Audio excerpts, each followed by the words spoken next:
భారత communist party Marxist Choutuppal municipal committee ఆధ్వర్యంలో పోరుబాట కార్యక్రమంలో భాగంగా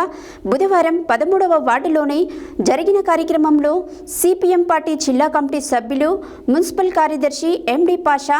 బండారు నరసింహలు పాల్గొని మాట్లాడారు. భారత communist party Marxist Choutuppal municipal committee ఆధ్వర్యంలో పోరుబాట కార్యక్రమంలో భాగంగా బుధవారం 13వ వార్డులో జరిగిన కార్యక్రమంలో సిపిఎం పార్టీ జిల్లా కమిటీ సభ్యులు మున్సిపల్ కార్యదర్శి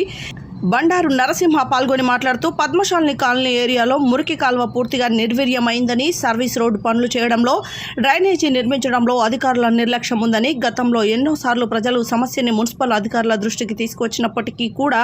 సమస్యను పరిష్కరించకుండా ఉన్నారని, తక్షణం సర్వీస్ రోడ్డు పూర్తి చేసి డ్రైనేజీ కాల్వ నిర్మించి నిర్మాణంలో ఉన్న కాల్వను శుభ్రం చేయాలని డిమాండ్ చేశారు. ఈ కార్యక్రమంలో మున్సిపల్ కమిటీ సభ్యులు భక్తుల దాసు, బావనలపల్లి స్వామి, ఎర్ర ఉషయ్య, తూర్పునూరు మల్లేష్, దాసరి ప్రకాష్, నల్ల రమేష్, గజం దవాని, సర్వీస్ పాండు, దొడ్ల రమేష్, అండాలు, గట్ల లలిత, నోముల లక్ష్మమ్మ, గోదాటి వాణి, గర్దాసు భారతమ్మ, ఉప్పల వీరయ్య, పద్మ, హేమలత తదితరులు పాల్గొన్నారు.